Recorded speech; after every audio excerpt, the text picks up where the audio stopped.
So here's something worth thinking about as you settle in tonight. Right now, above your head, roughly 250 miles up, there is a structure about the size of a football field, moving at 17,500 miles per hour. Inside it, somewhere between 3 and 7 people are living their lives. Someone up there might be eating dinner. Someone might be running on a treadmill strapped to it with bungee cords so they don't float away. Someone might be looking out a window at the curve of the earth, watching a sunrise, their 16th of the day, because at that speed, you circle the planet every 90 minutes. That structure is the International Space Station, and it is, by almost any measure, the most complex thing human beings have ever built. But it didn't start there. The story of how we learned to live in space, how we figured out the engineering, the life support, the psychology, the orbital mechanics, all of it. That story stretches back decades before the first module ever reached orbit. And it's a story full of surprises, false starts, impossible engineering problems, and some genuinely brilliant people who refused to accept that something couldn't be done. Let's start at the very beginning. Not with hardware, not with rockets, with an idea. The concept of a space station, a permanent place to live and work in orbit, is older than you might think. Way older than the space age itself. A Russian schoolteacher named Konstantin Tsiolkovsky was writing about this in the 1890s. The 1890s. Think about that for a second. The Wright brothers hadn't flown yet. Most people were still getting around on horses. And this man, teaching math and physics in a small town called Kaluga, was sketching out detailed ideas about how humans could live in space.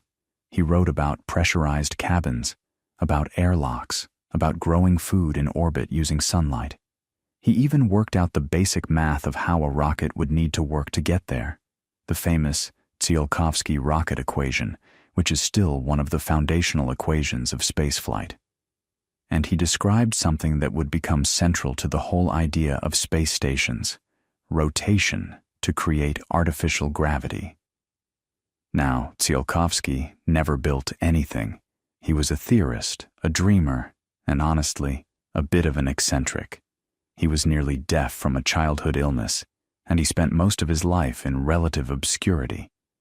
But his writings planted seeds, and those seeds would germinate in some remarkable places.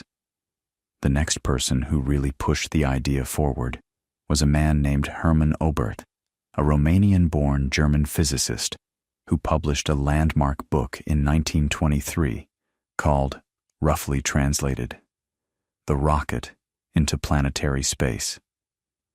Oberth laid out the physics of orbital mechanics in rigorous detail and described a station in orbit that could serve as a platform for observing the Earth and as a jumping-off point for missions deeper into space. He was thinking about this not as science fiction, but as engineering. What would you actually need? What problems would you actually face? And one of his readers, a young man who would become perhaps the most famous rocket engineer in history, took those ideas and ran with them. That young man was Wernher von Braun. And here's where the story gets complicated. Because the history of space stations, like the history of rocketry in general, runs straight through the darkest chapter of the 20th century. Von Braun was brilliant, ambitious, and obsessed with spaceflight from childhood. He joined the German Rocket Society as a teenager, and by his mid-20s, he was the technical director of Nazi Germany's V2 rocket program at Peenemünde. The V2 was a terrifying weapon, the world's first long-range ballistic missile, used to bomb London and Antwerp in the final years of World War II. Thousands of people were killed by V2 strikes, and thousands more, slave laborers, many of them concentration camp prisoners, died building the rockets in the underground factories at Mittelwerk. This is not a footnote. This is part of the foundation.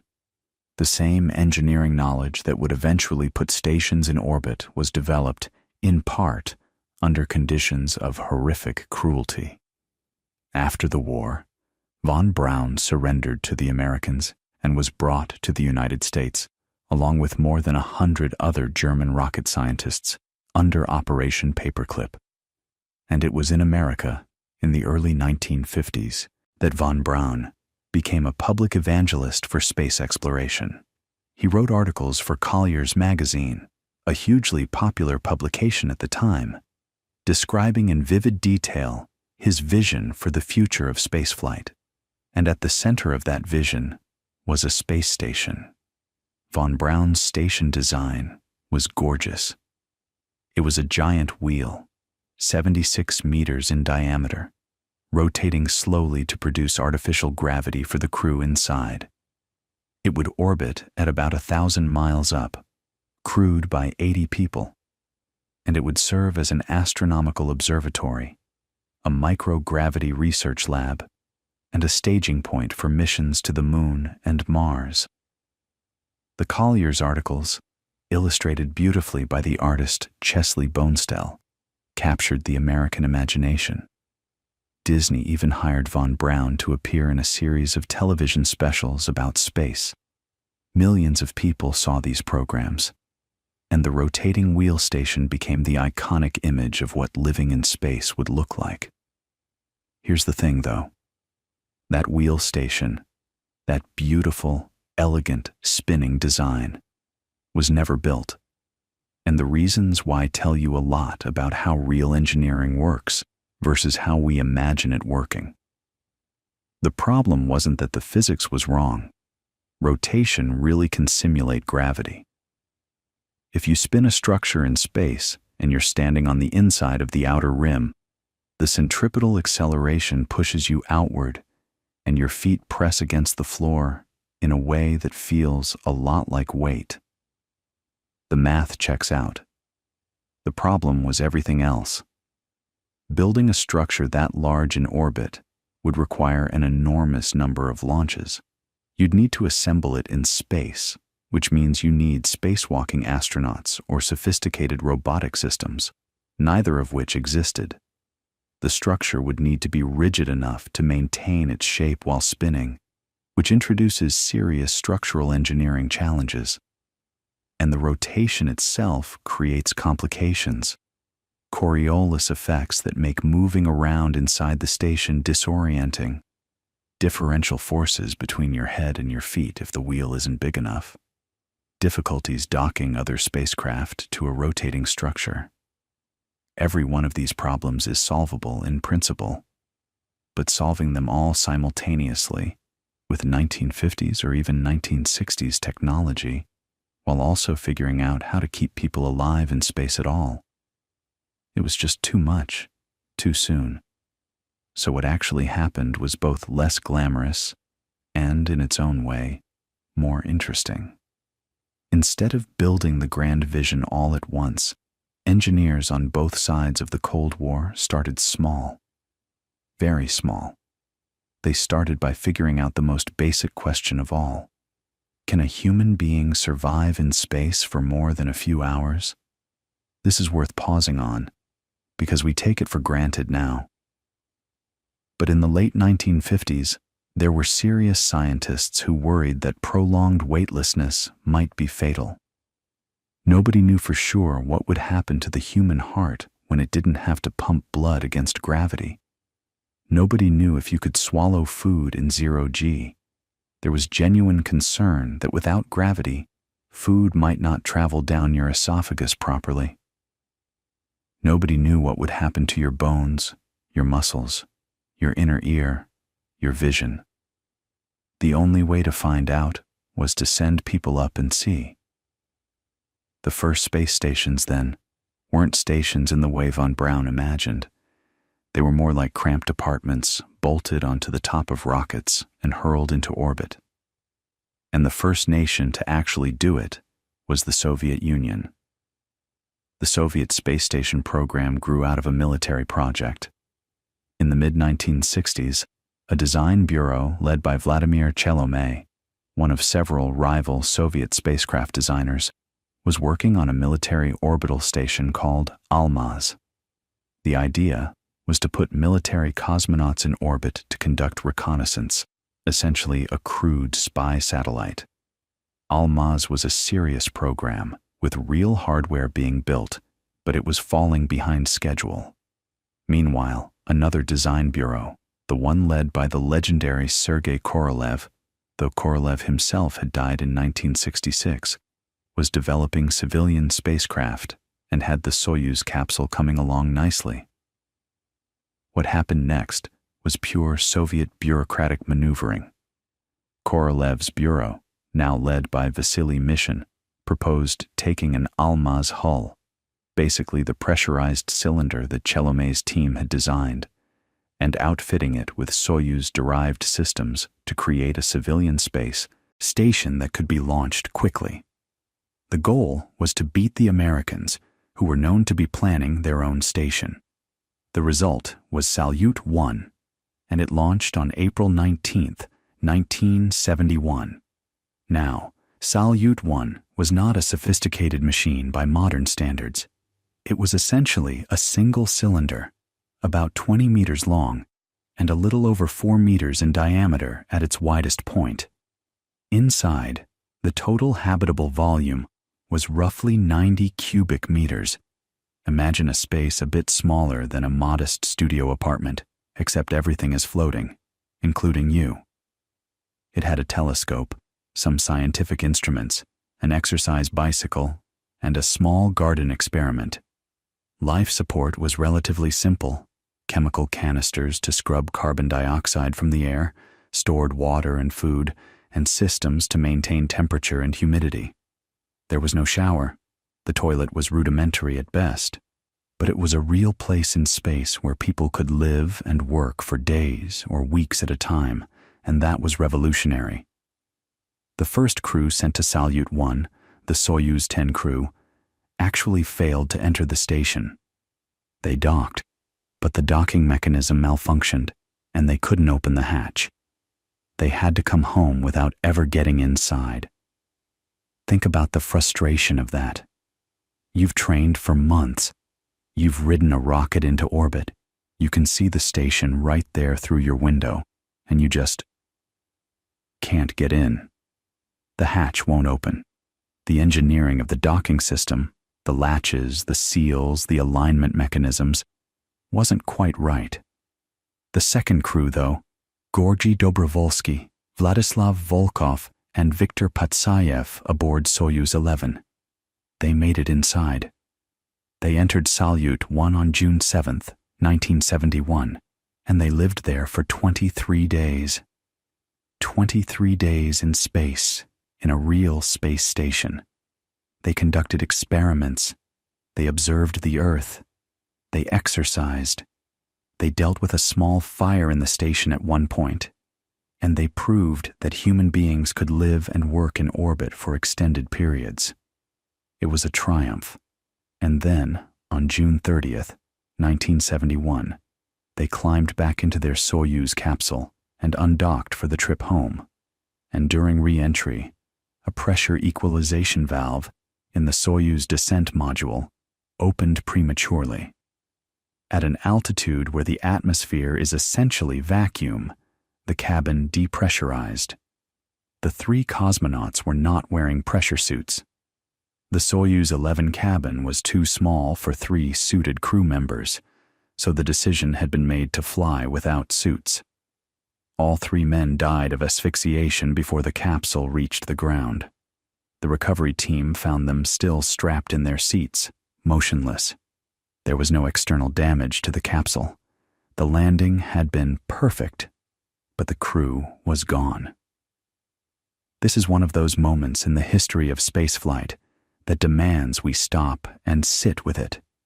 3 men who had just accomplished something extraordinary, who had lived in a space station, who had proven it could be done, killed by a valve. A single valve, about the size of a coin, that opened when it shouldn't have. The engineering investigation afterward found that the valve, designed to equalize cabin pressure with the outside atmosphere during the final phase of descent, had been jarred open by the pyrotechnic bolts that separated the orbital module from the descent module. The shock of the explosive bolts traveled through the structure and triggered the valve early, at an altitude of over 160 kilometers, where opening that valve meant instant decompression. The Soviet space program was shaken to its core, and the changes that followed were profound. From that point on, Soyuz crews would always wear pressure suits during launch and re-entry. The Soyuz capsule was redesigned to accommodate suited crew, which meant reducing the crew from 3 to 2 for many years, until a redesigned version could fit 3 suited cosmonauts. Every future space station program, Soviet and American alike, would carry the lesson of Soyuz 11 in its DNA. Space is unforgiving, and the margin between life and death can be a single valve, a single seal, a single decision about what safety equipment to carry. But the program continued, because the Soviets understood something important, something that would shape the next 2 decades of space station development. They understood that the way to learn how to live in space was to keep doing it, to keep building stations, to keep sending crews, and to keep solving problems one at a time. And the station they built next, and the ones after that, would begin to answer questions that nobody had ever seriously asked before. Not just, can humans survive in space? Soyuz 11 had tragically proven that yes, they could live and work up there, but the journey home could kill them. But deeper questions. How long can a human body actually tolerate weightlessness? What happens to your muscles after a month? Your bones? Your heart? What does it take to keep a space station running, not for 3 weeks, but for 3 months, or 6, or a year? And what kind of engineering do you need to support that? So let's talk about what came next. Salyut 2 launched in April of 1973, just about 2 years after Salyut 1.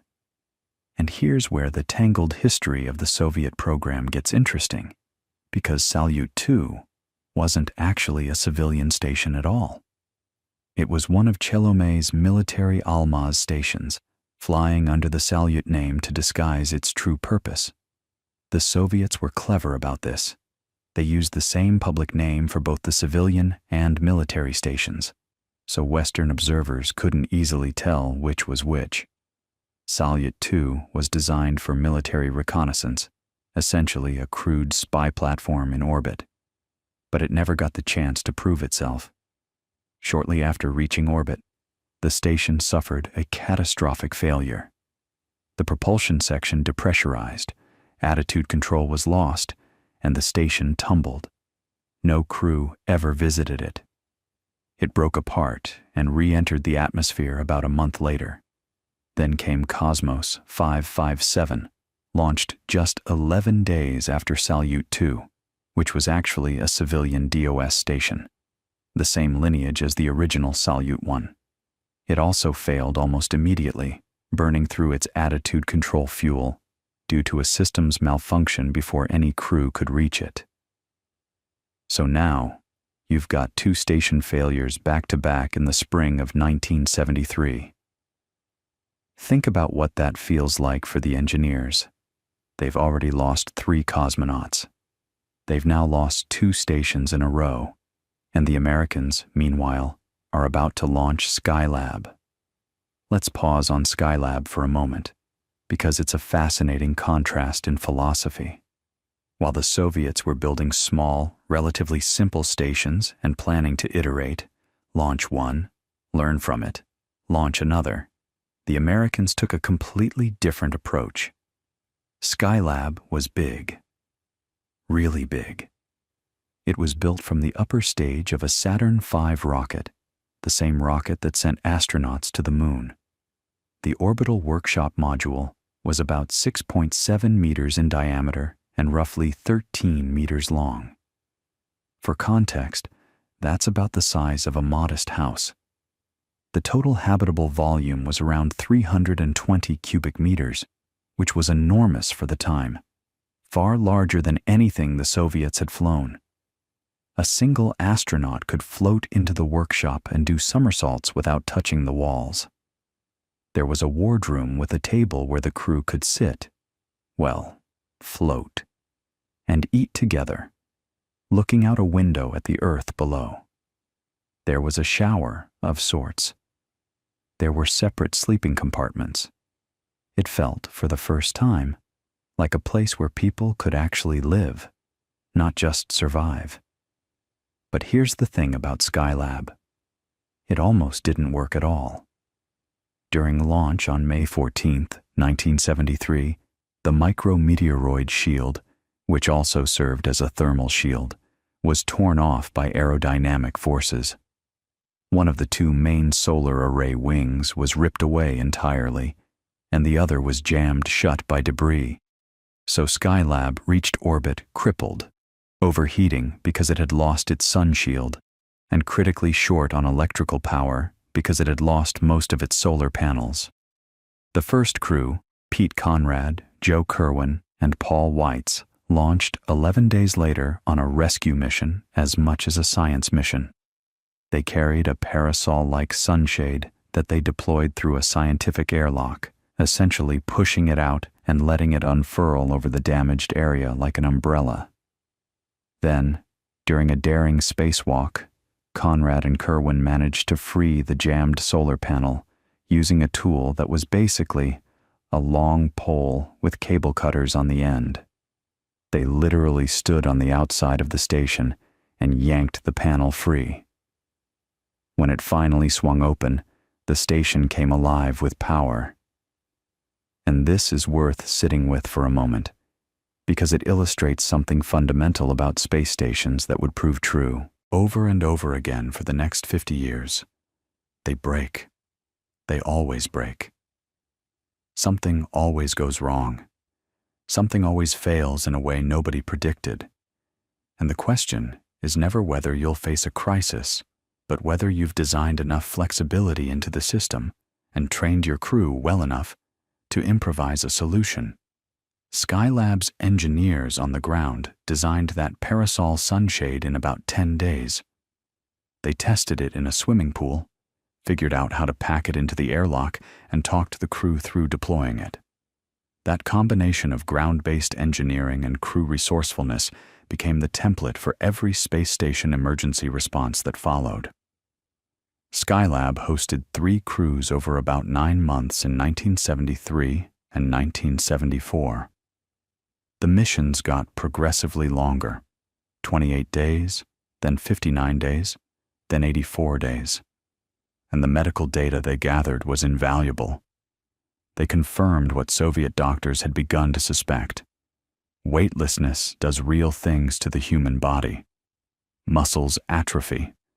Bones lose calcium. The heart, which on Earth has to pump blood upward against gravity, starts to get a little lazy when there's no up or down.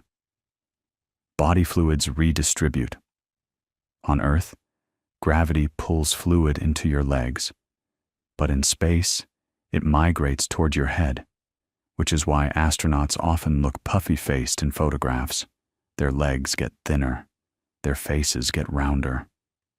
It's sometimes called chicken leg syndrome, which is a slightly undignified name for a genuine medical concern. But here's what was encouraging. The astronauts recovered after returning to Earth. Their bones and muscles bounced back mostly, and the Skylab crews demonstrated that exercise helped. The third crew, who had the most rigorous exercise regimen, came back in better shape than the first 2. This was a crucial insight. It meant that with the right countermeasures, long-duration spaceflight was medically feasible. You just had to work at it. And that finding shaped every space station exercise program that followed, right up to the 2-hour daily workout that astronauts on the International Space Station do today. Now, Skylab was a triumph in many ways, but it was also a dead end. There was no plan to resupply it, no way to send up new modules or expand it. It was a single piece of hardware, launched all at once, and when the last crew left in February 1974, that was it. NASA had vague plans to use the space shuttle to reboost Skylab's orbit and maybe revisit it, but the shuttle took longer to develop than expected, and Skylab's orbit decayed faster than predicted.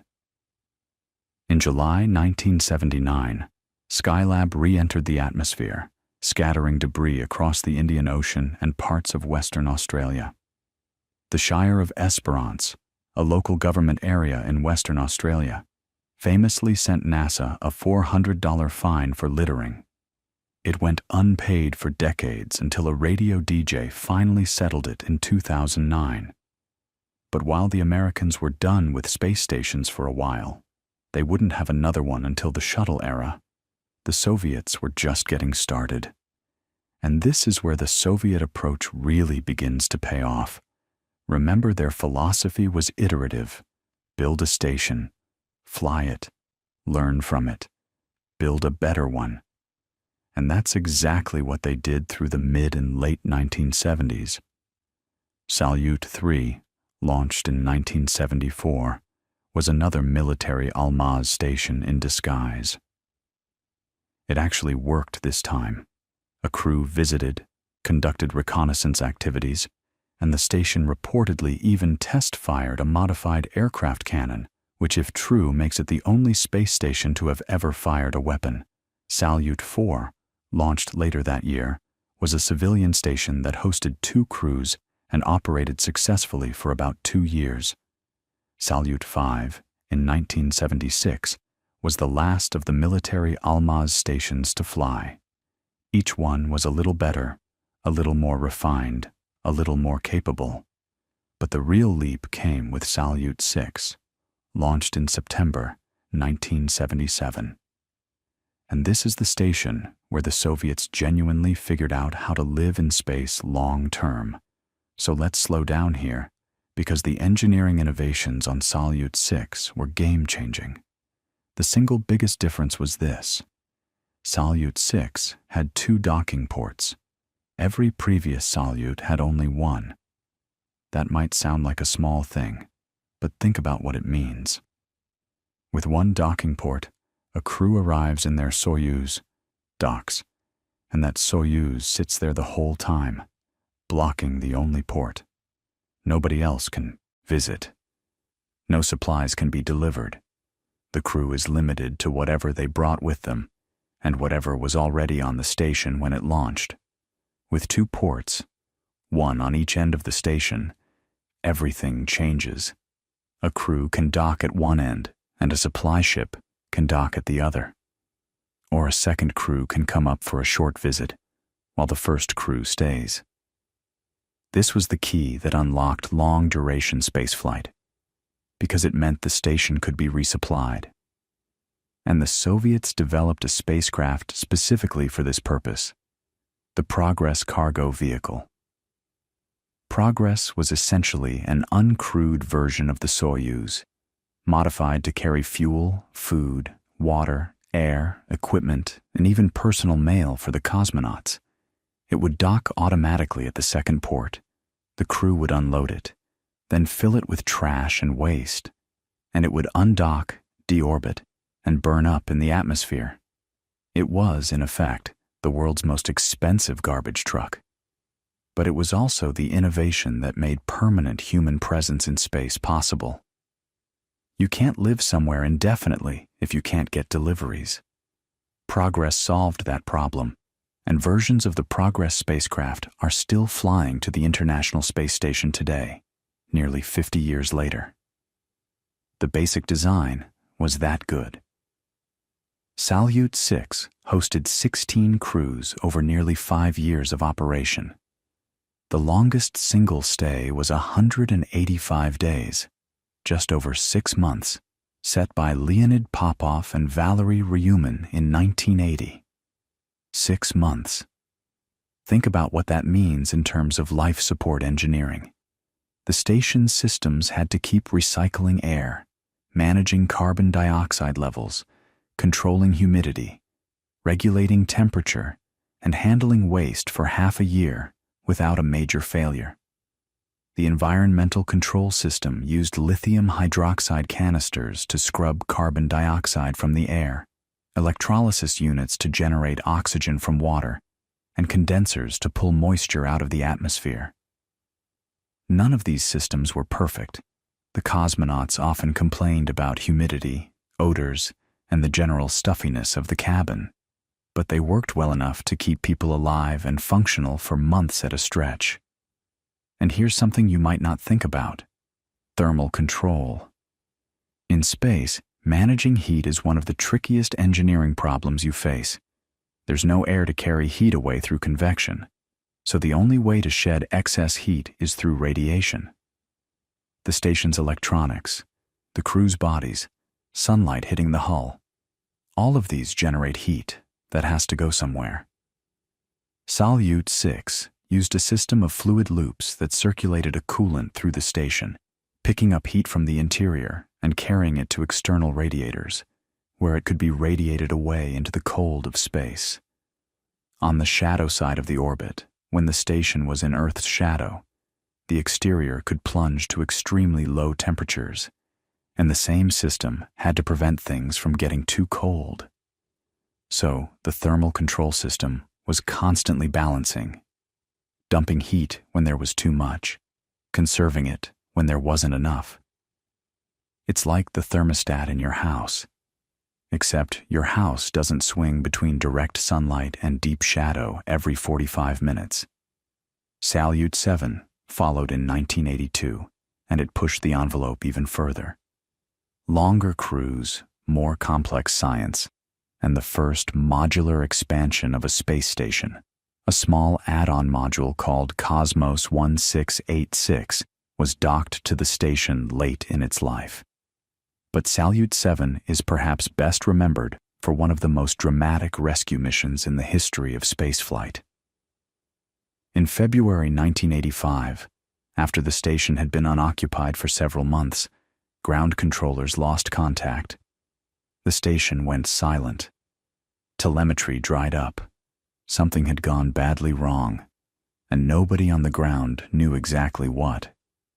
The station was tumbling, uncontrolled, and freezing cold in the darkness of space, and the Soviets decided to send 2 cosmonauts to fix it. Vladimir Janibekov and Viktor Savinik launched aboard Soyuz T-13 in June 1985 on what might be the most harrowing docking approach ever attempted, because they were approaching a dead station. No lights, no radar transponder, no communication, no cooperation from the target at all. Janibekov had to fly the Soyuz manually, using visual cues, matching the tumble of the station and easing the Soyuz in close enough to dock by hand, judging distance and rotation with nothing but his eyes and his experience. Think about what that actually requires. You're in a small capsule, approaching a 7-ton station that's slowly rolling in the dark, and you have to match its rotation, line up your docking probe with the receiving port, and make contact gently enough that you don't damage either vehicle. All while knowing that if you misjudge the approach, there's no second chance, because your fuel is limited and the station isn't going to help you. Janibekov was one of the most experienced pilots in the Soviet Cosmonaut Corps, and by all accounts, he flew it beautifully. He brought the Soyuz in slowly, matched the station's drift, and achieved a soft dock on the first attempt. It remains one of the finest pieces of manual piloting in the history of human spaceflight. But docking was just the beginning.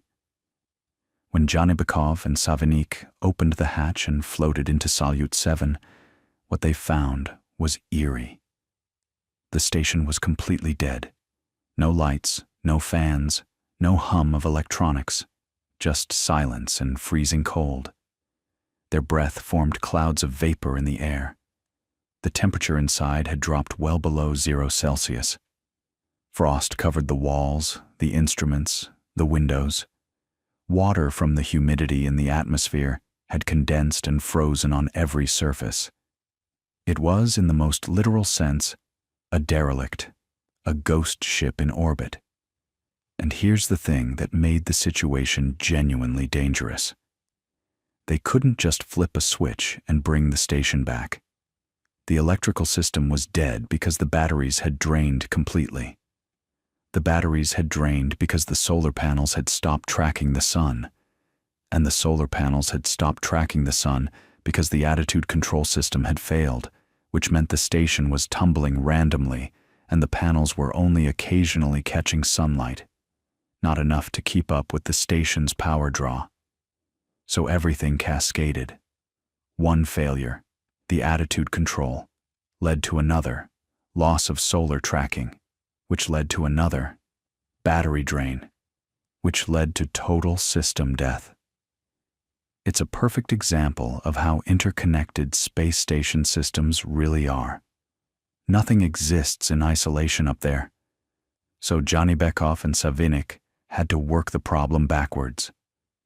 First, they needed to get the solar panels pointed at the sun. They used the Soyuz's own thrusters to manually orient the whole combined stack, the Soyuz plus the dead Salyut, so that the station's solar panels faced sunlight. Then they waited.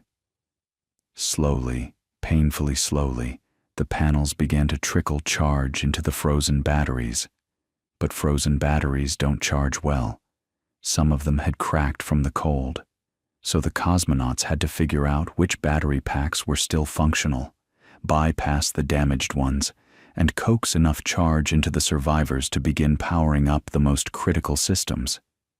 They worked in the cold for days, wearing fur-lined caps and extra layers, their fingers numb, their breath still fogging. Gradually, they brought heaters online, then fans, then the environmental control systems. The frost on the walls began to melt, which created a new problem. Globules of water floating everywhere in microgravity, getting into electronics, shorting things out. They spent hours mopping up water with towels, wringing them out into a collector. It was unglamorous, exhausting, freezing work, and it saved a space station. Within a couple of weeks, Salyut 7 was alive again. The environmental systems were running, the power was stable, and the station was back under control. Janibekov and Savinykh had pulled off something that, honestly, reads more like science fiction than engineering history. And the lessons from that rescue, about system redundancy, about the cascading nature of failures, about the importance of being able to manually override automated systems, those lessons fed directly into the design of what came next. Because what came next was Mir. Mir is where the story of space stations really shifts gears. Everything before Mir, the Salyuts, Skylab, even the military Almaz stations, those were essentially single modules. One pressurized cylinder, launched in one piece, with maybe a small add-on docked later in the case of Salyut 7. Mir was different. Mir was designed from the beginning to be modular. A core module with multiple docking ports where additional specialized modules could be attached over time, growing the station piece by piece. This was the fundamental architectural concept that would eventually define the International Space Station, and the Soviets pioneered it with Mir. The core module launched on February 20th, 1986, aboard a Proton rocket. And if you think about it, the timing is remarkable. This was just a month after the Space Shuttle Challenger disaster, which grounded the American shuttle fleet for nearly 3 years. While NASA was reeling from that tragedy, the Soviet space program was launching the most ambitious space station ever attempted. The core module of Mir was derived from the Salyut design. It was about 13 meters long and 4 meters in diameter, roughly the size of a large bus. But it had a critical new feature. At the forward end, instead of a single docking port, there was a spherical node with 6 docking ports. one axial port at the front, one at the back connected to the main body of the station, and 4 radial ports arranged around the sides of the sphere. This meant that up to 5 additional modules could be attached to the core, each one brought up separately and docked to one of those ports. Now, here's what's really clever about how they actually assembled it. The radial ports on that node were relatively small, and the modules being attached were large and heavy. You can't just fly a 20-ton module sideways into a radial port with precision. The approach angles are all wrong, and the docking systems of the era weren't designed for that kind of lateral maneuvering.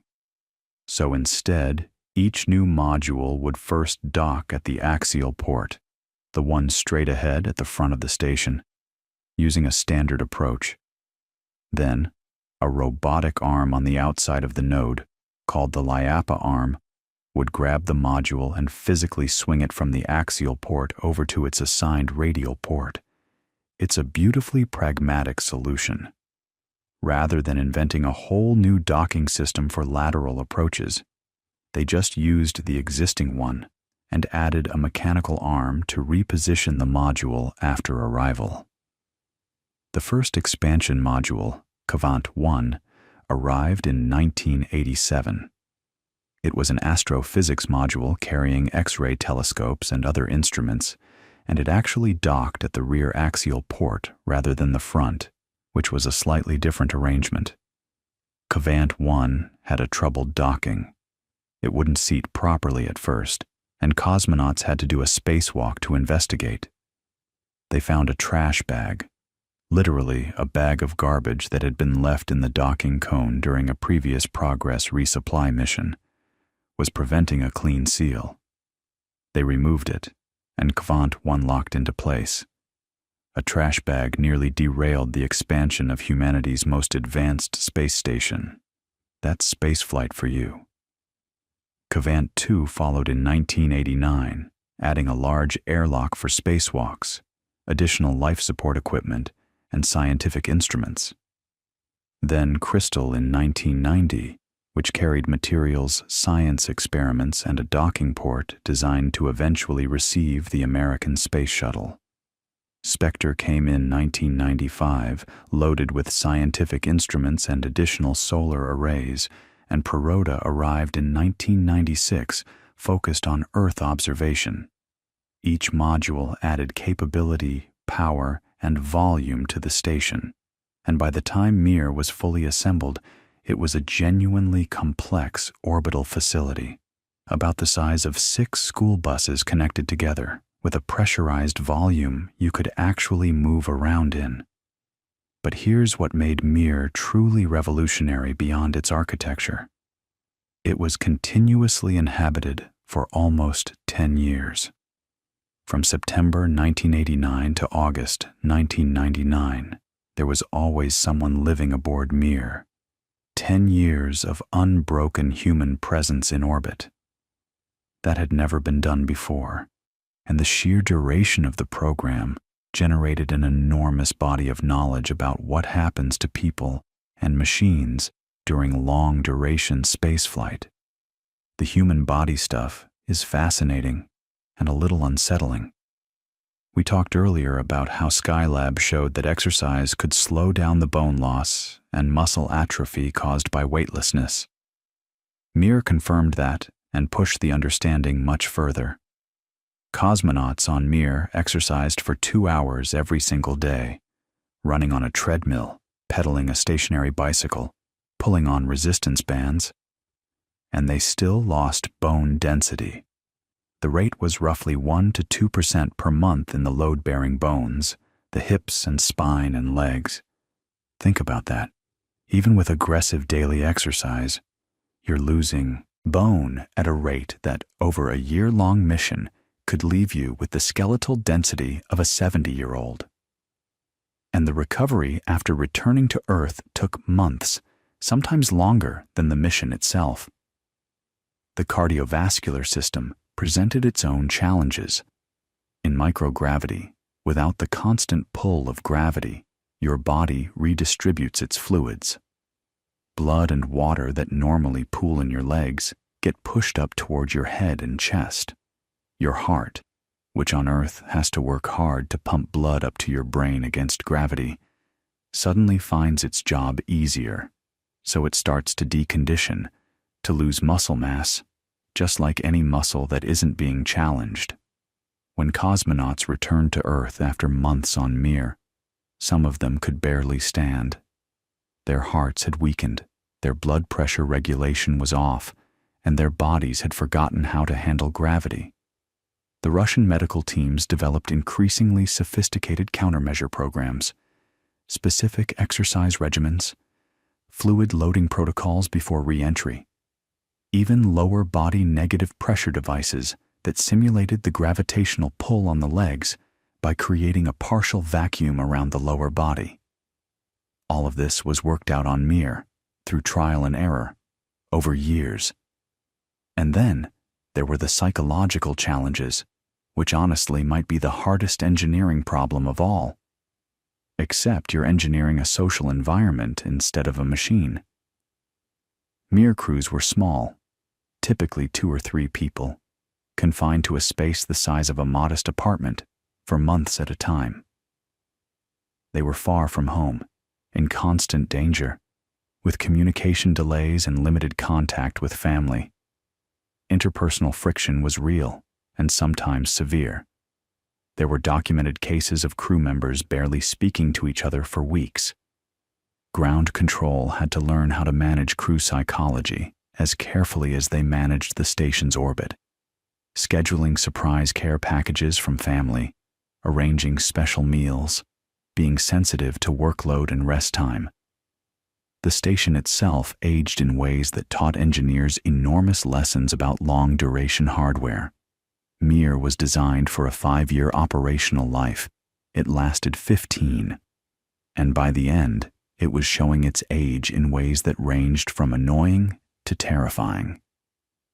The environmental control system, which had been running continuously for over a decade, developed persistent problems.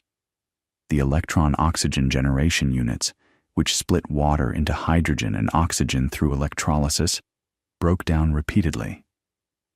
When they failed, the crew had to fall back on backup oxygen sources, solid fuel oxygen generators, essentially chemical canisters that produced oxygen through a controlled chemical reaction when ignited. In February 1997, one of these canisters malfunctioned and caught fire, producing a blowtorch-like flame that burned for about 14 minutes inside the station. 14 minutes of open flame in a sealed, oxygen-rich environment in orbit. The crew fought it with fire extinguishers while smoke filled the station, partially blocking the path to one of the 2 Soyuz escape capsules. It was, by every account, absolutely terrifying. They got it out. Nobody was killed. But it was a stark reminder that fire in space is one of the most dangerous scenarios imaginable. Because you can't open a window, you can't evacuate to the yard, and the air you're breathing is the same air feeding the flames. And that wasn't even Mir's worst day. Just a few months later, in June 1997, during a test of a new manual docking system for the Progress resupply vehicle, the cargo ship came in too fast and struck the Spectre module. The collision punctured the hull. Air began rushing out. The crew could hear the hiss, feel their ears pop as the pressure dropped. They had to scramble to disconnect the cables running through the hatchway into Spectre and seal the hatch before the entire station depressurized. They managed it, barely, but Spectre was permanently sealed off, and with it went several of the station's solar arrays, cutting the power supply dramatically.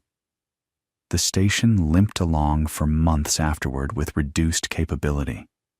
These incidents, the fire, the collision, the constant equipment failures, they painted a picture of a station that was being pushed well beyond its design life. And some people looked at Mir's troubles and saw failure. But engineers looked at Mir's troubles and saw something invaluable. Data.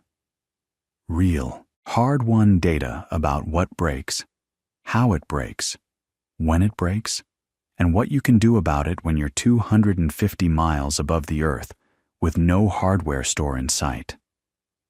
Every failure on Mir became a lesson that was folded into the design of the International Space Station. The fire led to better material selection, better fire suppression systems, and stricter protocols about stowage and flammable materials. The collision led to improved docking procedures and better hull monitoring. The life support breakdowns led to more redundant systems with better diagnostic capabilities. And here's the other thing: Mir gave the world something that might matter just as much as the engineering data. It proved that international cooperation in orbit was possible. Starting in 1995, American astronauts began flying to Mir as part of the Shuttle Mir program. NASA astronauts lived aboard a Russian space station, launched on Russian rockets, ate Russian food, spoke Russian with their crewmates. It was awkward sometimes. There were cultural clashes, communication problems, and moments of genuine tension. But it worked, and it built the trust, the procedures, and the institutional relationships that made the International Space Station possible. Because the ISS, this extraordinary thing that's been orbiting over our heads since 1998, the ISS is fundamentally a partnership, and that partnership was rehearsed on Mir. The story of how the ISS came to be is itself a fascinating tale of politics and engineering colliding, because the station that eventually got built looks nothing like what anyone originally planned. NASA had been trying to build a space station since the shuttle became operational in the early 1980s. President Reagan announced Space Station Freedom in 1984, envisioning a large American station with contributions from Europe, Japan, and Canada. But Freedom was plagued by cost overruns and redesigns. It went through at least 4 major redesigns over nearly a decade, each one smaller and less capable than the last, as Congress kept cutting the budget. By the early 1990s, the program was in serious trouble, and then the Cold War ended. The Soviet Union dissolved in 1991, and suddenly the geopolitical landscape that had shaped spaceflight for 3 decades was completely different. Russia inherited the Soviet space program, the rockets, the stations, the expertise, the cosmonauts. But the Russian economy was in freefall. The space program that had built Mir, that had kept crews in orbit for over a year at a stretch, was struggling to keep the lights on. Engineers and scientists who had designed some of the most sophisticated spacecraft ever built were barely getting paid. There was a real fear in Washington and in Moscow that Russian rocket scientists and aerospace engineers, desperate for work, might start selling their expertise to countries you really didn't want having advanced missile technology. And at the same time, NASA's Freedom program was on life support. In 1993, the House of Representatives came within a single vote, literally one vote, 215 to 216, of canceling the entire thing. One vote away from America having no space station program at all. So you had this remarkable convergence. Russia had the expertise and the hardware, but not the money. America had the money and the political will, but a station design that kept getting redesigned into oblivion. And there was this strategic imperative to keep Russian aerospace engineers employed on peaceful projects rather than letting that talent scatter to the highest bidder. The Clinton administration, working with NASA Administrator Dan Goldin, saw the opportunity. In 1993, the United States and Russia agreed to merge their space station programs. Freedom was dead. The Russian Mir-2 station, which had been planned as Mir's successor, was also effectively dead as a standalone project. But from the pieces of both, something new would emerge. They called it the International Space Station, and the partnership eventually grew to include 15 countries: the United States, Russia, Japan, Canada, and 11 member states of the European Space Agency. Think about what that means from an engineering standpoint. You're designing a structure that has to be built by different countries in different factories using different engineering standards and measurement systems, launched on different rockets, and it all has to fit together perfectly in orbit 300 kilometers above the Earth, where you can't exactly pull out a file and shave down a part that doesn't quite fit. The engineering challenge is immense, but honestly, the political and organizational challenge might have been even harder. Here's how they divided it up. Russia would provide the first two major elements, the propulsion and the initial living quarters. They'd also provide the Soyuz crew vehicles and Progress cargo ships, drawing directly on decades of experience with Salyut and Mir. The United States would provide the massive truss structure, the solar arrays, most of the laboratory space, and the life support systems for the American segment. Japan would build a beautiful laboratory module called Kibo. The word means hope, which would become the largest single pressurized module on the station. The European Space Agency would contribute the Columbus Laboratory, and Canada would provide something absolutely essential, the robotic arm system, Canadarm2, which would be used to assemble the station itself and handle cargo for decades to come. Now, the actual construction, and this is where it gets really interesting from an engineering perspective. The actual construction of the ISS is one of the most complex assembly projects in human history. Remember, you can't build a space station on the ground and launch it in one piece. It's far too large. The ISS, when completed, would have a pressurized volume roughly equivalent to a Boeing 747 and would stretch longer than a football field from the tips of its solar arrays. You have to launch it in pieces and assemble it in orbit, and each piece has to survive the violence of launch, then be maneuvered into position and connected to the growing structure with perfect precision. The first piece went up on November 20th, 1998. It was called Zarya, a Russian-built module, though actually funded by the United States, which is a nice little detail that captures the complicated nature of this partnership. Zarya means sunrise in Russian, and it was a functional cargo block, a descendant of the same TKS spacecraft design that Vladimir Chelomey's bureau had developed back in the 1970s for the Almaz military stations.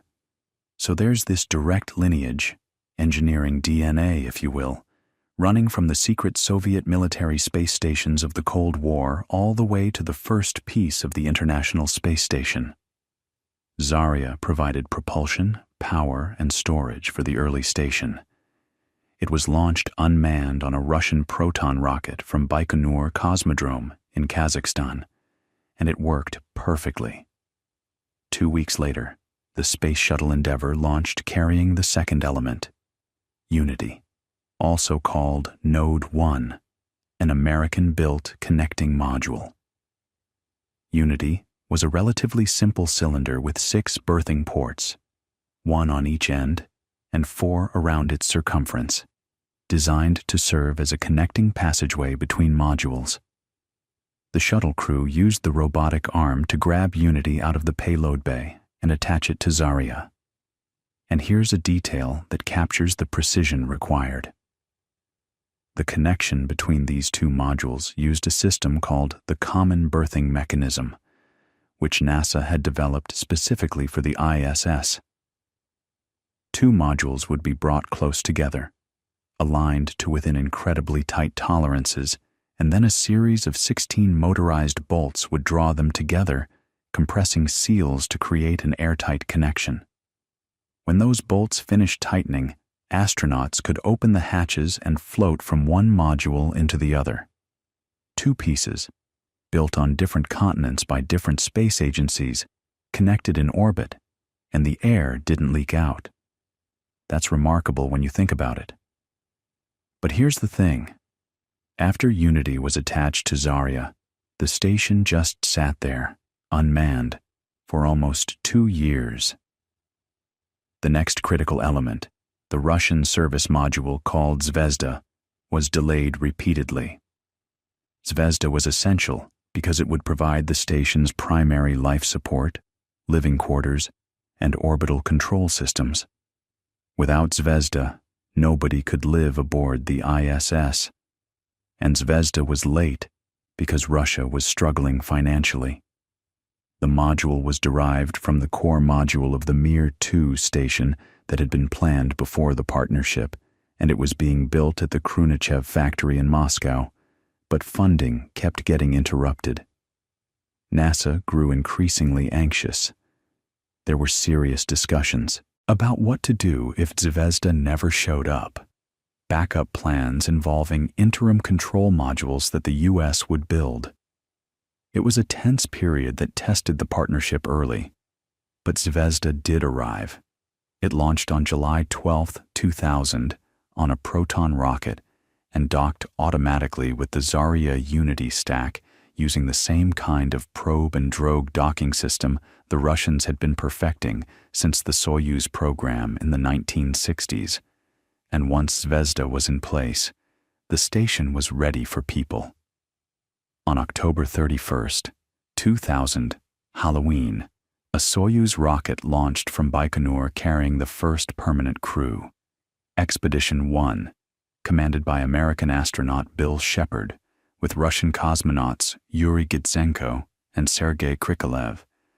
They arrived on November 2nd and opened the hatches to a station that was cold, dark in places, and smelled of new plastic and metal.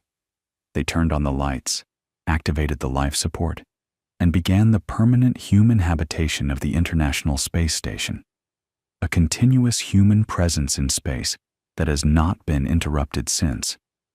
As of now, there have been people living aboard the ISS every single day for over 24 years. Let that sink in for a moment. For nearly a quarter century, humanity has maintained a continuous presence in space. Now, what those early crews were living in was pretty Spartan compared to the finished station. Just 3 modules, Zarya, Unity, and Zvezda, with a combined pressurized volume smaller than a modest apartment. But the assembly was just getting started. And this is where the engineering becomes almost choreographic in its complexity. Over the next decade, more than 30 missions, a mix of space shuttle flights and Russian rocket launches, would deliver and install the remaining components. The assembly sequence had been planned with extraordinary care because each new piece had to maintain the station's overall balance, power, and thermal control. You couldn't just attach modules in any order you wanted. Each addition changed the station's center of mass, its thermal profile, its power budget, and its aerodynamic drag. The whole sequence was like a 3-dimensional puzzle being assembled by people in bulky spacesuits, working in vacuum, with the Earth spinning below them at 17,000 miles per hour. The backbone of the station is the integrated truss structure, a series of connected segments that stretch out perpendicular to the pressurized modules like the crossbar of a giant letter T. This truss is over 100 meters long, and it serves 2 critical purposes. First, it holds the solar arrays, those enormous golden wings you see in photographs of the ISS. There are 8 main solar array wings, and together they generate somewhere around 240 kilowatts of electrical power, which is roughly enough to power about 40 average American homes. The arrays track the sun, rotating on joints called solar alpha rotary joints, massive bearings about 3 meters in diameter that slowly turn the arrays to keep them pointed at the sun as the station orbits. And second, the truss carries the thermal control radiators, large white panels that radiate waste heat into space. Because here's something people don't always think about. In space, getting rid of heat is actually a bigger engineering challenge than staying warm. The station's electronics, life support systems, and even the crew themselves generate heat constantly, and in the vacuum of space, there's no air to carry that heat away through convection. The only way to reject heat is through radiation, emitting infrared energy into the cold of space. So the station uses a system of ammonia coolant loops that collect heat from inside the modules, carry it through pipes in the truss, and dump it through those radiators. If the cooling system fails, the station heats up fast and equipment starts shutting down. It's one of those systems that works so reliably, you forget it's there, but it's absolutely critical. And speaking of critical systems that work quietly in the background, let's talk about how you actually keep people alive inside this thing. Because life support on the ISS is one of the most elegant and underappreciated pieces of engineering on the entire station. The fundamental problem is straightforward to state and fiendishly difficult to solve. You have 6 or 7 human beings sealed inside a metal container in the vacuum of space, and they need to breathe, drink, water, stay at a comfortable temperature, and not be poisoned by their own metabolic waste products. Every breath they take consumes oxygen and produces carbon dioxide.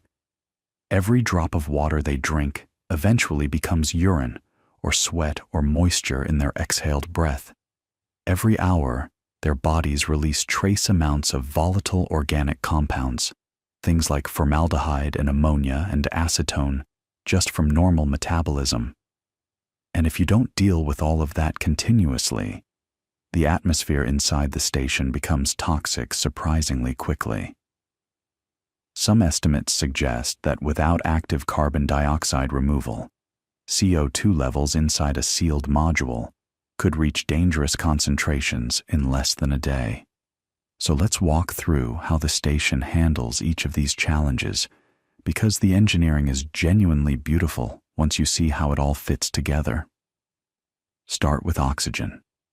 You need about 0.84 kilograms of oxygen per person per day, roughly. For a crew of 6, that's a little over 5 kilograms a day. Now, you could just haul oxygen up from Earth in pressurized tanks, and in the early days of the ISS, that's partly what they did. The Russian Electron system installed in the Zvezda module was the first onboard oxygen generator, and it works on a principle that's elegant in its simplicity. Electrolysis. You take water, pass an electric current through it, and the water molecule splits into its component parts, hydrogen and oxygen. The oxygen goes into the cabin atmosphere, and the hydrogen, well, in the early systems, the hydrogen was just vented overboard into space. Wasteful, but simple and reliable. The Electron unit has been a workhorse, but it's also been temperamental. It's had numerous shutdowns over the years, sometimes from air bubbles getting into the water supply, sometimes from contamination.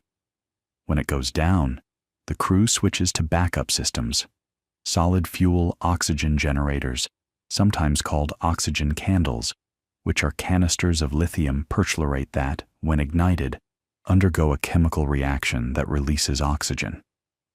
These are the same type of device that caused the fire on Mir in 1997, so you can imagine the crew treats them with considerable respect. They work, they're reliable as a backup, but nobody loves having to use them. On the American side of the station, there's a more advanced system called the Oxygen Generation System, or OGS, which is also based on electrolysis but is designed to be more robust and more integrated with the station's overall life support architecture. It's housed in a rack in the Destiny Laboratory module and can produce enough oxygen for a full crew. The water it uses comes from, and here's where the system starts to get really clever, the station's water recycling system. but we'll get to that in a moment. First, let's talk about carbon dioxide, because removing CO2 is arguably even more critical than generating oxygen. Your body produces about a kilogram of carbon dioxide per day, and CO2 is insidious. At low concentrations, maybe around 1%, you start getting headaches, difficulty concentrating, a kind of foggy feeling. At 2 to 3%, the headaches become severe, you get dizzy, your judgment deteriorates. Above 5%, you're in serious danger, confusion, loss of consciousness, eventually death. And the thing about CO2 is it doesn't trigger that gasping, suffocating feeling the way a lack of oxygen does. You can be slowly poisoned by rising CO2 levels and not really notice until your cognitive function is already degraded. So the station monitors CO2 levels constantly and scrubs it from the air actively. The original CO2 removal system on the Russian segment uses a chemical absorbent approach, canisters of lithium hydroxide that react with carbon dioxide to form lithium carbonate, trapping the CO2 in solid form. These canisters are expendable. Once they're used up, they become waste. It works, but it means you have to keep launching fresh canisters. The American segment took a different approach with a system called the Carbon Dioxide Removal Assembly, or CDRA. This is a regenerable system, meaning it can be used over and over. It uses beds of a material called zeolite, which is a microporous mineral. Think of it like a molecular sponge with tiny, tiny pores that are just the right size to trap CO2 molecules. Air from the cabin gets pushed through these zeolite beds, and the CO2 sticks to the material. Then, when the bed is saturated, the system heats it up and exposes it to the vacuum of space, which causes the CO2 to release, a process called desorption. The CO2 gets vented overboard, and the zeolite bed is ready to be used again. The system has two beds that alternate. One is actively scrubbing CO2 from the cabin air, while the other is being regenerated. It's a continuous cycle. Now here's where it gets really interesting. That vented CO2 represents a lost resource. Every molecule of CO2 contains one atom of carbon and two atoms of oxygen, and that oxygen originally came from the water you electrolyzed to make breathable air. So if you're venting CO2 overboard, you're essentially throwing away oxygen, which means you need to electrolyze more water to replace it, which means you need to launch more water from Earth. And launching water to orbit costs roughly $10,000 a kilogram at minimum. So NASA engineers developed a system called the Sabatier reactor, which takes that carbon dioxide and reacts it with the hydrogen left over from electrolysis. Remember, the hydrogen that the early systems just vented into space, and combines them in the presence of a catalyst to produce methane and water. The water goes back into the system to be electrolyzed again for oxygen, and the methane gets vented overboard. This closes the loop partially. You're still losing the hydrogen that's locked up in the methane, so the loop isn't perfectly closed, but it dramatically reduces the amount of water you need to launch from Earth. The Sabatier system was installed on the station in 2010, and it was a significant upgrade to the life support architecture. There's been ongoing research into even more advanced systems that could crack that methane to recover the hydrogen, which would close the loop even further, but that technology hasn't been deployed on the ISS yet. And then there's water recycling, which is honestly one of the most impressive systems on the station, and also the one that gets the most jokes. The water recovery system, located in the Tranquility Node module, takes in basically every source of wastewater on the station. Humidity condensate from the air, which is the moisture from crew breath and sweat that gets collected by the cabin air conditioning system, and yes, urine, and processes it back into potable drinking water. The urine processing assembly uses a distillation process. But here's the challenge. Distillation on Earth relies on gravity. You heat the liquid, the vapor rises, you collect it, you cool it, and you have purified water. In microgravity, there's no rising. The vapor doesn't separate from the liquid in any predictable way. So the system uses a rotating distillation drum that creates artificial gravity through centrifugal force, spinning the urine to separate the vapor from the brine. The vapor is then fed into the water processing assembly, where it joins the humidity condensate and goes through a series of filtration beds, catalytic oxidation reactors that break down organic contaminants, and ion exchange beds that remove dissolved minerals and salts. The final product is tested by onboard sensors, and the water that comes out is actually cleaner than most municipal tap water on Earth. Astronauts sometimes say it's the best water they've ever tasted, which is either a testament to the engineering or a sign that they've made peace with the source material. The overall water recovery rate is somewhere around 90%, meaning that for every 100 kilograms of wastewater that goes in, about 90 kilograms of clean water comes out. The remaining 10% is concentrated brine that's too difficult to process further with current technology and gets stored as waste. NASA has been working on brine processing systems that could push that recovery rate even higher, toward 98%, because every percentage point matters when you're talking about future missions to Mars, where resupply from Earth won't be an option. And there's one more piece of the atmospheric puzzle that doesn't get talked about much, but is absolutely essential: trace contaminant control. Even with oxygen flowing and CO2 being scrubbed, the cabin air accumulates all sorts of low-level pollutants, off-gassing from equipment, from plastics, from adhesives, from paint, metabolic byproducts from the crew, cleaning products, science experiments. The trace contaminant control system uses activated charcoal beds to absorb a wide range of organic compounds, plus a catalytic oxidizer that heats contaminated air to break down certain chemicals into carbon dioxide and water, which then get handled by the other systems. It also includes specific filters for things like ammonia. Without this system, the station's atmosphere would slowly accumulate a cocktail of low-level toxins that over months and years could cause serious health problems. So when you put it all together, electrolysis for oxygen, zeolite beds for CO2 removal, the Sabatier reactor to recover some of that lost oxygen, water recycling from humidity and urine, trace contaminant control, you have an Environmental Control and Life Support System, ECLSS, that is essentially a miniature version of Earth's biosphere, engineered into racks of machinery that fit inside a room. It's not a perfect closed loop. You still need resupply of water and nitrogen and various consumables. But it's far more closed than anything that came before it, and every improvement moves the technology closer to what you'd need for a truly self-sustaining habitat far from Earth.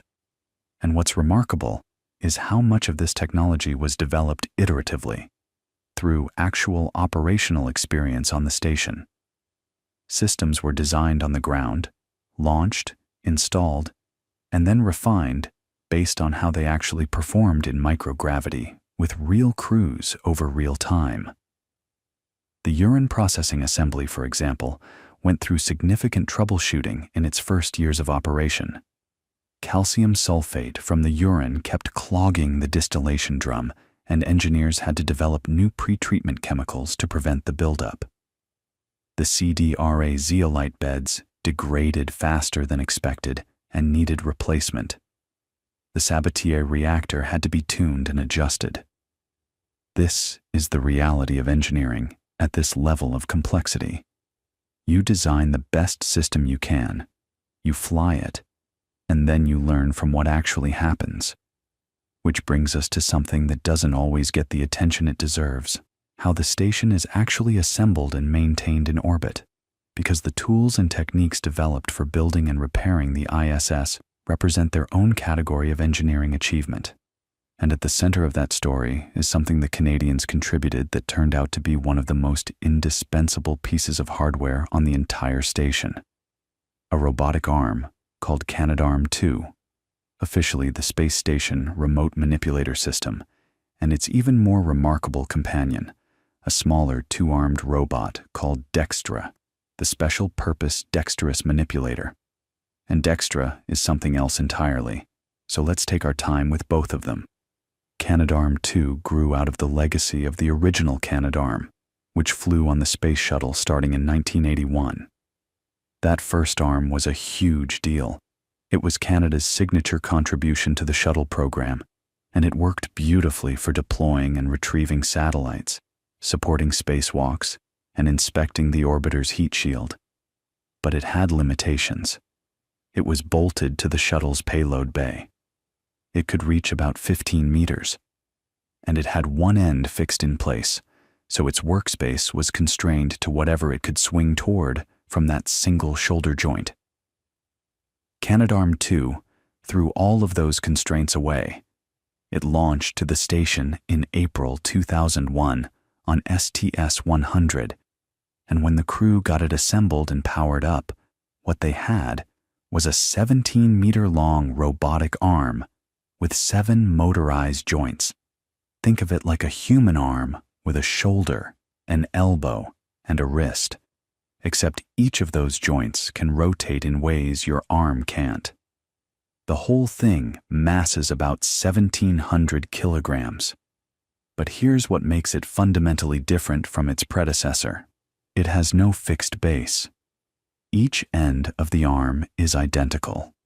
There's a latching end effector at both tips, and either one can grab onto a power and data grapple fixture mounted on the station's exterior. So the arm can literally walk itself across the outside of the station, end over end, like an inchworm. It grabs on with one end, releases the other, swings around, grabs a new fixture further along, releases the first end, and repeats. This means it can reposition itself to reach almost any part of the station's exterior, which is critical when you're assembling and maintaining a structure that stretches longer than a football field. The arm is operated from inside the station, primarily from the Cupola workstation in the Destiny Laboratory module, or from the robotics workstation in the Cupola itself. Actually, let me be more precise. The main robotics workstations are in the Destiny Lab and in the Cupola, that gorgeous 7-windowed observation dome that was installed in 2010 on the nadir port of the Tranquility node. The Cupola gives operators a direct view of whatever the arm is doing, which matters enormously when you're maneuvering a multi-ton module or catching a free-flying cargo vehicle. The arm can also be operated from the ground, from mission control, for routine repositioning tasks that don't need a human watching out the window. And the tasks this arm performs are extraordinary. It birthed nearly every major module added to the station after its installation. When a Japanese H-2 transfer vehicle or a SpaceX Dragon capsule arrives at the station, it doesn't dock autonomously the way a Soyuz or Progress does. Instead, it flies to a point about 10 meters below the station and holds position there, and then Canadarm2 reaches out, grapples a fixture on the vehicle, and gently swings it into place on one of the berthing ports. This is called the capture and berth approach, and it was chosen for these vehicles partly because berthing ports can be larger than docking ports, which means you can transfer bigger cargo through them.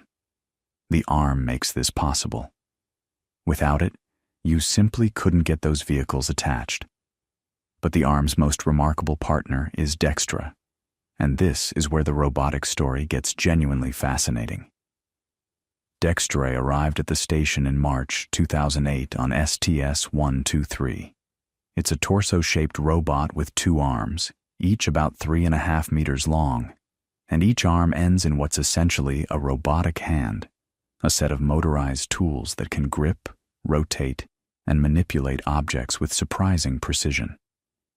Dextre rides on the end of Canadarm2 like a hand on a wrist. So you have this big arm that can walk across the station and position itself anywhere. And then at the tip of that arm, you have this smaller, more dexterous robot that can do fine manipulation work. The combination gives you reach and precision simultaneously. Here's why this matters so much. Spacewalks, extravehicular activities, EVAs, are incredibly expensive in every sense of the word. Each one requires hours of preparation, including pre-breathing pure oxygen to purge nitrogen from the astronaut's blood and prevent decompression sickness. The spacesuits themselves are complex life support systems that need extensive checkout. There's always risk. You're putting a human being outside a spacecraft in the vacuum of space, and things can go wrong. In July 2013, the Italian astronaut Luca Parmitano had his helmet begin filling with water during a spacewalk due to a blockage in his suit's cooling system. Water in microgravity doesn't drain. It forms a growing blob that migrated across his face, covering his eyes, nose, and eventually threatening his ability to breathe. He had to navigate back to the airlock, essentially blind, by memory and feel. He made it, but it was one of the most harrowing moments in ISS history. Every EVA you can avoid by using robots instead is a reduction in risk to human life. And Dextre has proven remarkably capable at replacing tasks that previously required spacewalks. It can swap out external equipment, things like orbital replacement units, which are standardized boxes containing cameras, computers, pumps, and other components that were specifically designed to be robotically serviceable. The station's designers had the foresight to create these modular units with standard grapple interfaces and bolt patterns that Dextre's tools can engage. So when a camera fails or a pump wears out, ground controllers can schedule a robotic operation, often conducted overnight while the crew sleeps, where Dextre removes the failed unit, stows it, retrieves a spare from an external storage platform, and installs it. The crew wakes up and the repair is done. Think about what that represents from an engineering philosophy standpoint. The station was designed, at least in part, with the understanding that things would break, that components would need regular replacement, and that the replacement process itself needed to be engineered as carefully as the components. This is a concept called design for serviceability, and the ISS pushed it further than any previous spacecraft. Those orbital replacement units are like cartridges, standardized, swappable, robotically accessible. It's the same thinking that leads you to design a car engine so the oil filter is easy to reach rather than buried behind the transmission. Except here, the mechanic is a robot working in vacuum, in temperature extremes ranging from about -150 degrees Celsius in shadow to +150 in direct sunlight, and the car is traveling at 7.7 kilometers per second. Now, even with Canadarm2 and Dextre handling more and more tasks, spacewalks remain essential for work that requires human judgment, improvisation, and the kind of complex manipulation that robots still can't match. Over the life of the ISS, more than 260 spacewalks have been conducted for assembly and maintenance, totaling well over 1,600 hours of cumulative EVA time. That's an astonishing number. The station has essentially been a construction site in orbit for over 2 decades, and some of those spacewalks have involved genuinely heroic improvisational repair work. One of the most dramatic sequences happened in late 2007 and early 2008, when the crew discovered that the solar alpha rotary joint on the starboard truss, that's the massive bearing that allows the solar arrays on one side of the station to rotate and track the sun, was vibrating and drawing excessive current. When astronauts went outside to inspect it, they found metal shavings contaminating the bearing race. The bearing ring, which was about 3 meters in diameter, had a damaged surface that was grinding against the trunnion bearings. Over a series of spacewalks, astronauts cleaned out the metal debris, lubricated the bearing surfaces, and eventually replaced the bearing components.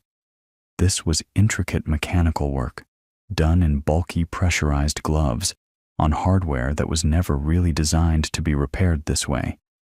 They figured it out as they went. Ground teams designed new procedures, tested them in the Neutral Buoyancy Laboratory, that enormous swimming pool at Johnson Space Center where astronauts practice EVAs on submerged mock-ups, and uplinked the instructions to the crew. This pattern of diagnosing problems, devising solutions, testing them on the ground, and executing them in orbit is one of the defining characteristics of ISS operations. The station is, in a very real sense, an ongoing engineering experiment in long-duration maintenance of complex systems. Every failure becomes a lesson. Every repair becomes a procedure that future missions can build on. And speaking of the solar arrays that Rotary Joint supports, let's talk about power, because keeping the ISS electrically alive is its own fascinating engineering story. The station's primary power source is sunlight, captured by 8 enormous solar array wings mounted on the integrated truss structure. Each wing consists of 2 blankets of photovoltaic cells that unfold like an accordion, and when fully deployed, each wing stretches about 34 meters long and 12 meters wide. Together, the 8 wings provide roughly 240 kilowatts of electrical power when they're in direct sunlight, enough to power about 40 average American homes. But of course, the station spends roughly 35 minutes of every 92-minute orbit in Earth's shadow, so you need batteries to store energy for the dark periods. The original batteries were nickel hydrogen cells, a technology chosen for its reliability and tolerance for the charge-discharge cycling that orbital mechanics demands, roughly 16 cycles every single day, thousands upon thousands of cycles over the station's lifetime. But nickel hydrogen batteries are heavy and bulky, and by the mid-2000s they were aging. So between 2017 and 2021, the station underwent a major battery replacement campaign, swapping out 48 nickel-hydrogen batteries for 24 lithium-ion batteries. Each lithium-ion battery has roughly the same energy storage capacity as 2 of the old nickel-hydrogen units, so you need half as many, which saves mass and frees up space on the truss. This swap was accomplished through a combination of spacewalks and robotic operations, Dextre and Canadarm. 2 did much of the heavy lifting, literally moving adapter plates and battery units into position, while astronauts made the final electrical connections. The power system doesn't end at the arrays and batteries, though. The electricity generated by the solar cells is direct current at about 160 volts. It passes through sequential shunt units that regulate the voltage, then into battery charge-discharge units that manage the flow to and from the batteries, and then through DC to DC converter units that step the voltage down to the 124 volts used by the American segment's equipment. The Russian segment, interestingly, operates on a different voltage standard, 28 volts DC, a legacy of Russian spacecraft design conventions, so there are converter units at the interface between the 2 segments. Power is shared between them through those converters, which was one of many technical integration challenges that had to be solved when you merged 2 fundamentally different engineering traditions into one station. And that challenge of integration, of making systems designed by different countries, in different languages, using different engineering standards, actually work together seamlessly is honestly one of the most underappreciated aspects of the entire ISS program. It shows up everywhere, not just in power systems. The docking mechanisms, for instance. The station uses two different types of docking and berthing interfaces, and making sure a vehicle built in Japan can berth at a node built in Italy and pressurized by a system designed in Alabama requires an extraordinary level of coordination. There are thousands of interface control documents that specify exactly how every connection works: mechanical, electrical, data, fluid, the bolts, the seals, the connector pin assignments, the software protocols, all of it negotiated and agreed upon between international partners who sometimes had very different ideas about how things should be done. This brings us to something that operates quietly in the background, but is absolutely essential to everything happening on the station: the command and data handling system. The network of computers that ties the whole sprawling complex together and keeps it functioning as a coherent whole. And the architecture of that system reveals something really fascinating about how engineers solve the problem of trust in complex systems. Because here's the thing: you can't just have one computer running the International Space Station. That would be insane. If that single computer failed, you'd lose control of everything. Attitude control, thermal regulation, power distribution, life support commands, all of it gone. So instead, the station uses a distributed, redundant, tiered architecture, and the way it's layered is genuinely elegant. At the top level, you have what are called the command and control multiplexer demultiplexer computers, the C and CMDMs. These are the brains of the American segment's operations. They're arranged in a redundant set. There's a primary, a backup, and sometimes a standby. And they handle the highest level decision-making. They coordinate commands coming up from mission control in Houston. They manage the overall mode of the station. And they pass instructions down to lower-tier computers that control specific systems. Below them, you have local area network MDMs, and then, at the lowest tier, you have MDMs dedicated to individual systems: power, thermal control, guidance, and navigation, the works. Each of these tiers can talk to the ones above and below it through a network, and the whole thing is designed so that if one box fails, another can pick up the load. Now, the Russian segment has its own computer system, naturally. Their central computers handle attitude control and navigation for their modules, and they interface with the American system through, you guessed it, more carefully negotiated data protocols.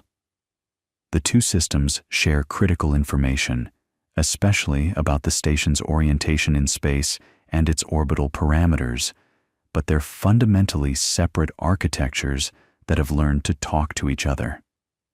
Think of it like two different operating systems sharing files over a network. It works, but it took a lot of engineering to make it work. And here's what's wild: the computers on the station, at least the original ones, are not powerful by any modern standard.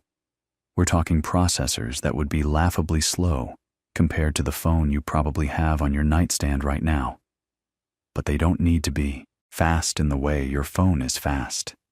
They need to be reliable. They need to keep running without crashing in an environment where cosmic radiation can flip a bit in memory at any moment. That's a real thing, by the way. A high-energy particle zips through a computer chip and changes a 0 to a 1 or vice versa. It's called a single-event upset, and in space, it happens far more often than you'd think, because you're above most of Earth's protective atmosphere and magnetic shielding. So the station's computers use radiation-hardened components, error-correcting memory, and software that constantly checks itself. The redundancy isn't just in having backup boxes, It's baked into the logic of the software itself. The software, incidentally, is another one of those quiet marvels. Millions of lines of code, written by teams across multiple countries, all of it having to work together in real time. The American segment's flight software has gone through countless updates over the years, uploaded from the ground, tested, verified, and activated, sometimes while the crew is asleep, sometimes during a quiet period in operations. Every update is a careful, methodical process because the consequences of a software bug up there are not abstract. A bad line of code could misfire a thruster, or fail to command a cooling pump, or misinterpret a sensor reading in a way that triggers a false alarm, or worse, fails to trigger a real one. And that brings up something worth sitting with for a moment. The ISS has been continuously inhabited since November of 2000. That's over 2 decades of people living and working in space without interruption. And in all that time, the station has never had a catastrophic failure. There have been close calls. We talked about the Mir fire, the Mir collision, the Parmitano helmet incident, and the ISS has had its share of scares too. Ammonia leaks in the cooling system. A brief loss of attitude control when a newly arrived Russian module unexpectedly fired its thrusters in 2021. That was the Nauka module, and for about 47 minutes, the station was slowly rotating in a way nobody planned, which is a genuinely alarming situation when you think about the stresses on those long truss segments and solar arrays. But the crew and the ground teams worked the problem, regained control, and the station came through it. Every time something has gone wrong, the combination of redundant systems, well-trained crews, and deeply experienced ground controllers has caught the problem before it became a disaster. That track record isn't luck. It's the result of a design philosophy and an operational culture that treats every anomaly as something to be understood, documented, and learned from. There's a phrase you hear in spaceflight operations: failure is not an option. And it's become a bit of a cliché, but the reality behind it is more nuanced and more interesting than the slogan suggests. Failure absolutely happens. Components break, software glitches, humans make mistakes. The real philosophy is that failure must be anticipated, contained, and recoverable. Every critical system has a backup. Every backup has a workaround. And every workaround has been practiced in simulations on the ground over and over, so that when the moment comes, the response is almost automatic. The crew training for ISS expeditions takes about 2.5 years, and it happens across multiple countries. An astronaut assigned to a long-duration mission will train in Houston for American segment systems, in Star City outside Moscow for Russian segment systems and Soyuz operations, in Tsukuba, Japan for the Japanese Kibo module, in Cologne, Germany for European Columbus module operations, and in Montreal for the robotic arm.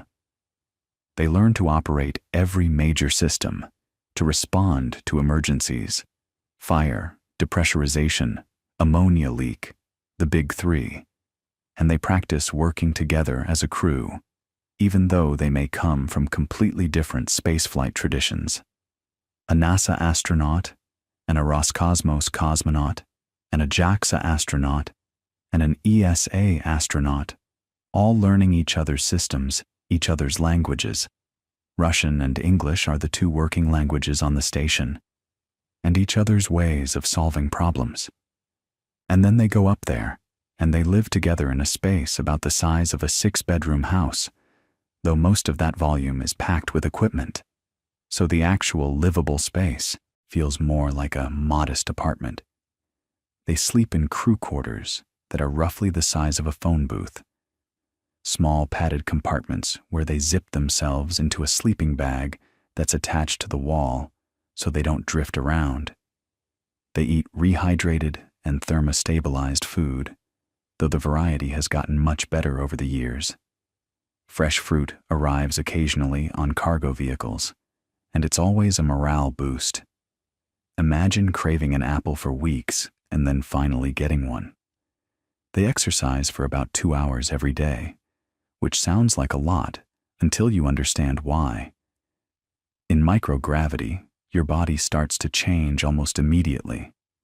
Without the constant load of gravity, your bones lose calcium, your muscles atrophy, your cardiovascular system deconditions because your heart doesn't have to work as hard to pump blood upward. Early space station crews on Salyut and even early Mir missions came back to Earth in rough shape. Some could barely walk. The exercise protocols on the ISS, developed through hard experience over decades, are specifically designed to counteract those effects. There's a treadmill. Actually, there are two. A stationary bicycle and a resistive exercise device called ARED, the Advanced Resistive Exercise Device, which uses vacuum cylinders to simulate the feeling of lifting weights. Crew members who stick to the exercise regimen religiously come back in remarkably good condition compared to earlier eras of spaceflight. Not perfect, but functional. They can walk off the Soyuz capsule, sometimes a little wobbly, but they can do it. The science that happens on the station is the whole reason it exists, or at least the reason that gets cited most often. And it's genuinely wide-ranging. Materials science experiments that take advantage of microgravity to study how crystals grow without the distorting influence of convection currents. Protein crystallography that has produced better crystal structures of biological molecules, which helps drug designers on Earth understand how to target diseases. Combustion research. Fire behaves very differently without gravity, forming strange spherical flames instead of the teardrop shape you're used to, and studying that teaches us fundamental things about combustion chemistry that are hard to isolate on Earth. Earth observation, obviously. The station's orbit carries it over most of the populated world, and the crew and the station's instruments provide a unique vantage point for studying weather patterns, agricultural changes, urban growth, and natural disasters. There's also a tremendous amount of research into human physiology itself. The station is essentially a long-duration experiment in what happens to the human body when you remove gravity, and every crew member is both operator and test subject. But here's the thing that often gets overlooked when people talk about ISS science. Some of the most valuable outcomes aren't individual experiments. They're the operational knowledge, the engineering knowledge of how to keep humans alive and working in space for months at a time, how to maintain a spacecraft that can't come in for service, how to manage an international team across language barriers and cultural differences and time zones, how to handle emergencies 350 kilometers above the nearest hospital. That knowledge doesn't show up in a single published paper. It lives in procedures manuals, in training curricula, in the institutional memory of thousands of engineers and flight controllers and astronauts. And it's the knowledge that will make the next step possible. Because the ISS won't last forever. Its structural life has been extended multiple times. Originally designed for a 15-year operational period, it's now been approved through at least 2030, and there are discussions about extending to 2028 or even beyond, though the structural fatigue of those modules, some of which have been in orbit since the late 1990s, is a real and growing concern. Micrometeorite impacts accumulate. Thermal cycling. The station goes from blazing sunlight to deep shadow every 90 minutes, expanding and contracting with each cycle, gradually fatigues metal joints and seals. The Russian segment in particular has shown signs of aging, with occasional air leak issues that crews have had to track down and patch. So the question of what comes after the ISS is not hypothetical. It's actively being planned right now, and the answer is shaping up to be something quite different from what came before. A transition from a single massive government-operated station to a model where commercial companies build and operate their own stations in low Earth orbit, with NASA and other agencies as customers rather than operators. That's a huge shift in thinking. For decades, if you wanted to do research in microgravity, there was essentially one address in low Earth orbit, the ISS. Governments built it. Governments maintained it. Governments decided who got to use it and when. But the model that's emerging now flips that relationship. NASA's Commercial Low Earth Orbit Destinations Program, often shortened to CLD, is essentially saying to private industry, "We'll help fund development. We'll commit to buying services once you're operational. But you design it, you build it, you own it, and you can sell time and space to whoever else wants it. Other governments, pharmaceutical companies, materials science firms, media companies, tourists, whoever." NASA becomes a tenant, not a landlord. And if you think about it, this follows a pattern that's already been proven. Remember how the ISS relied on the space shuttle for assembly and crew rotation for years? When the shuttle retired in 2011, NASA turned to commercial providers for cargo first. SpaceX with Dragon, Orbital Sciences with Cygnus, and then for crew, with SpaceX's Crew Dragon and Boeing's Starliner. That progression from government-only to commercial partnership worked. Not perfectly, and not without delays, but it worked. The Commercial Crew Program got astronauts to the ISS at a fraction of what the shuttle cost per seat, and it did it while allowing those companies to sell seats to other customers too. So extending that logic to the station itself isn't as radical as it might sound. It's the next step on a path that's already been walked partway. As of the early 2020s, NASA awarded funding to several companies working on commercial station concepts. Axiom Space is probably the furthest along in one sense.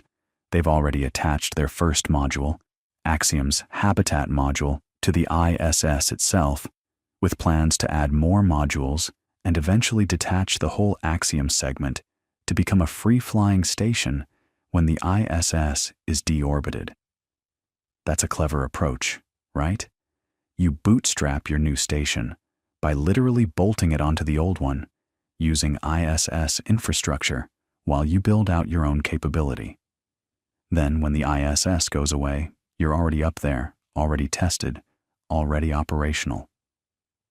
Jeff Bezos's Blue Origin is working with Sierra Space on a concept called Orbital Reef, envisioned as a mixed-use business park in space.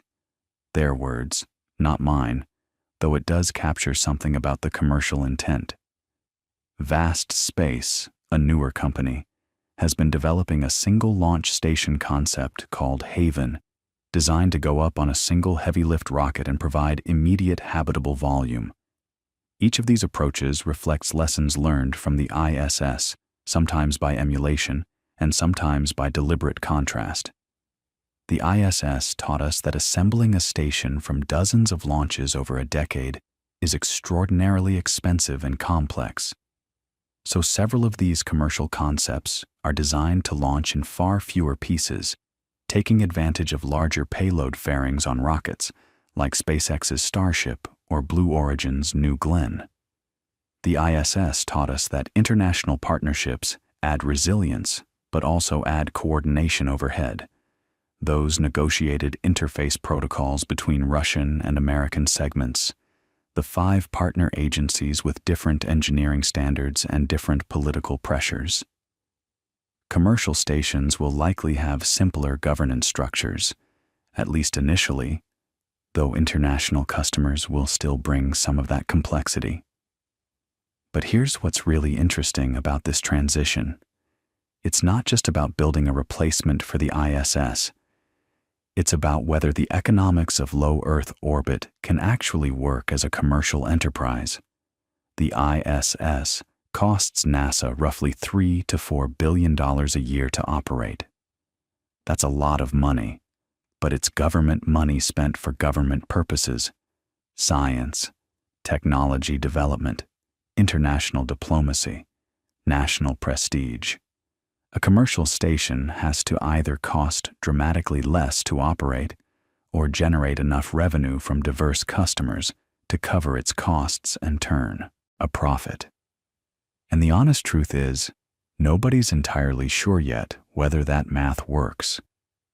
The market for microgravity research is real, but still small. Space tourism is real, but still expensive. Manufacturing in space, things like fiber optic cables or semiconductor crystals that might be higher quality when made in microgravity, is promising, but mostly unproven at commercial scale. So there's genuine uncertainty here, and that's worth sitting with for a moment.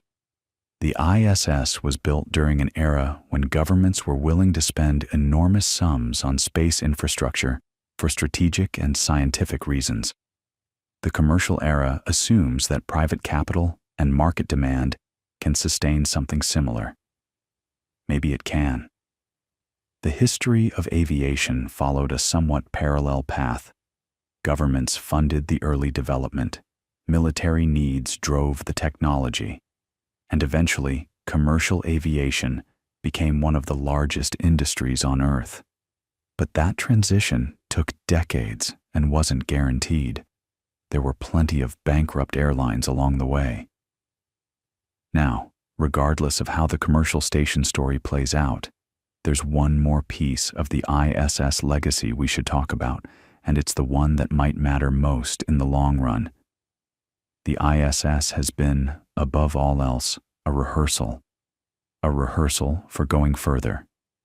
Everything NASA and its partners have learned about keeping humans alive in space for 6 months, for a year, Scott Kelly's year-long mission in 2015 and 2016, or the even longer stays by Russian cosmonauts, all of that is directly applicable to missions to the Moon and Mars. The life support systems we talked about earlier, the water recycling and oxygen generation and carbon dioxide scrubbing, those are the ancestors of the systems that will have to work on a spacecraft traveling to Mars for 7 months with no possibility of resupply. The exercise protocols, the bone density monitoring, the radiation exposure tracking, all of it feeds forward. And think about what the ISS has taught us about the psychology of long-duration spaceflight. This is something that doesn't always get the attention it deserves, but it's critical. When you put a small group of people in a confined space for months at a time, with no ability to leave, with communication delays to family back home, with the stress of operating complex and sometimes malfunctioning equipment, the interpersonal dynamics matter enormously. The ISS has been a laboratory for understanding crew cohesion, for developing scheduling practices that balance productivity with downtime, for learning how much autonomy crews need versus how much ground control should direct. Early in the ISS program, schedules were packed so tightly that crews felt micromanaged and morale suffered. Over time, mission planners learned to build in more discretionary time, to give crews ownership over some of their scheduling, to prioritize communication with families. These are soft lessons, hard to quantify, but they'll be essential for a Mars mission where the crew will be so far from Earth that real-time conversation is impossible. The communication delay can be over 20 minutes each way. The medical knowledge is another enormous legacy. We now have detailed longitudinal data on what happens to the human body in microgravity over periods of months to a year. We know about the fluid shift toward the head that can affect vision. Some astronauts have come back with measurably changed eyesight due to increased intracranial pressure, a condition called spaceflight-associated neuroocular syndrome. We know about the immune system changes, the altered gut microbiome, the kidney stone risks from calcium lost by bones. None of these problems have been fully solved, but they're understood now in ways they simply weren't before the ISS provided a platform for studying them systematically over 20+ years of continuous habitation. And there's something poetic about that, if you think about it. This enormous, ungainly, magnificent structure, 420,000 kilograms of metal and wire and solar panel, the size of a football field, assembled by the hands of astronauts from 15 nations over more than a decade. It was never really the destination. It was always the classroom, the rehearsal space, the proving ground. Every system that worked, every system that failed, every emergency that was contained, every repair that was improvised, every lesson about how humans and machines interact in the most unforgiving environment we've ever tried to inhabit. All of it is preparation for what comes next. When the ISS eventually reaches the end of its operational life, the current plan is for a controlled deorbit.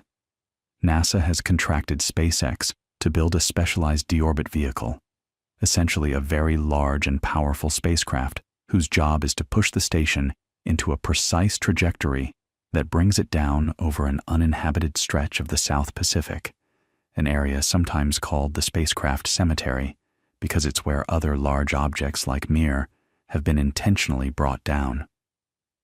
The station is too large to burn up completely on re-entry.